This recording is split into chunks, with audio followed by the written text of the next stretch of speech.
let's hear from the leader of the Conservative Party of Canada, Pierre Poilievre, about Singh and his fake performative, like, I'm tearing this up, I'm breaking up with you, Justin Trudeau.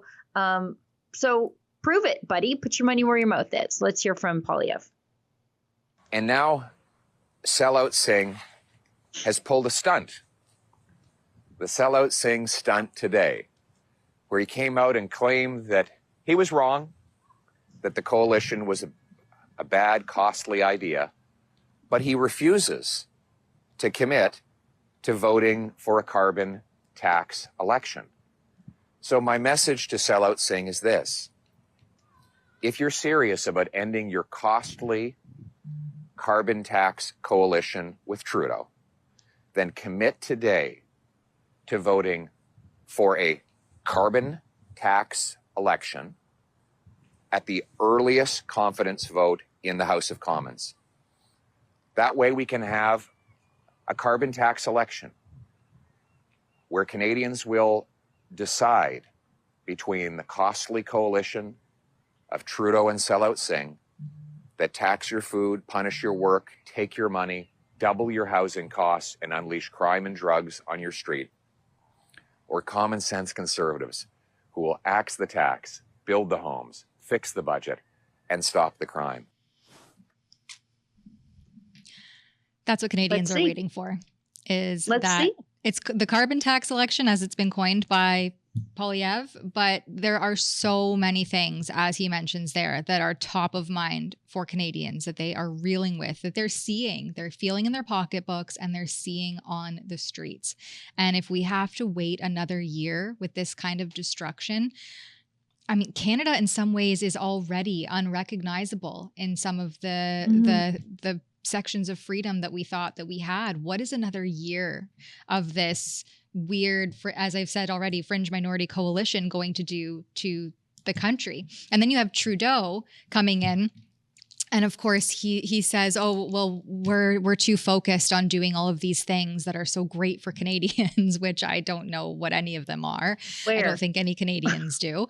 And he claims that the JAG meets just playing politics, which I would agree, but it's also inherently political to state that you're acting on the best interests of Canadians. That's the whole point of policy and politics. So the whole thing just doesn't really make sense. And then, of course, I'm not sure if we were supposed to talk about this later or not, but his left-hand man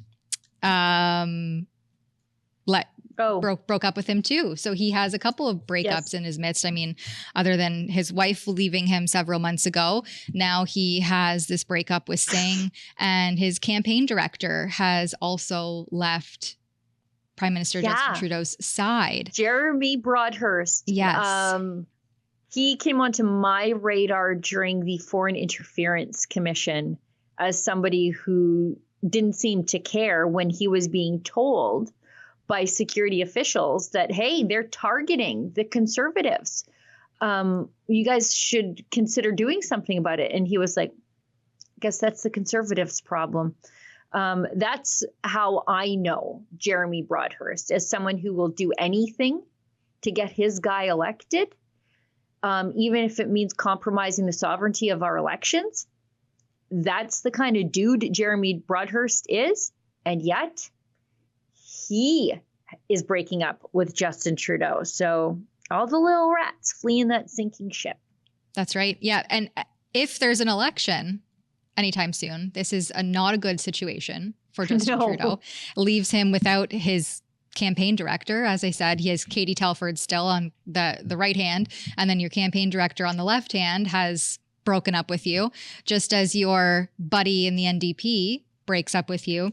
This is not okay times for Justin Trudeau. He has to be feeling this heat. But anyway, we have this video here to share of him, and he likes to make it seem, he's a drama teacher, so he's good at acting. Right. So I think he likes to make it seem like he's not squirming, but I don't know how he couldn't be. An election will come in the coming year, hopefully not till next fall.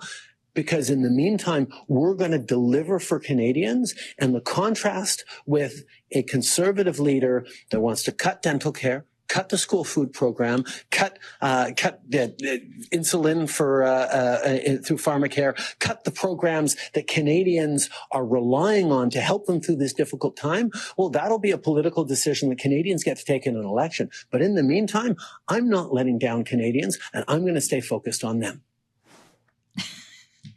I don't actually know if Pierre Poilievre has ever said that he's going to cut the pharmacare program.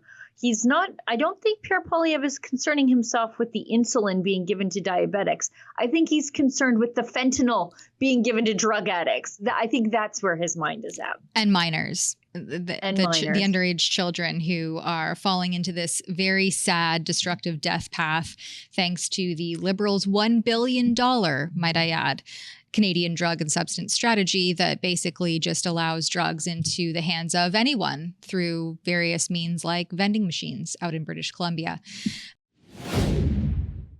It's the news event of the year. Canada's most controversial premier sits down with Canada's most controversial journalist, and everything is on the table. Come watch Ezra Levant one-on-one with Alberta Premier Danielle Smith in front of a live studio audience in Calgary. Nothing's off limits. Nothing's held back. Questions that would make Justin Trudeau invoke martial law. Answers that will make Stephen Guilbeault pee his pants. You're not going to want to miss this one, but you have to be there in person at the Rebel News Live mega conference in Calgary on October the 5th. Tickets are limited, so drop everything and go to rebelnewslive.com right now. Special discounted prices for Patriots and special extra high prices if you're with the CBC. Go to rebelnewslive.com now.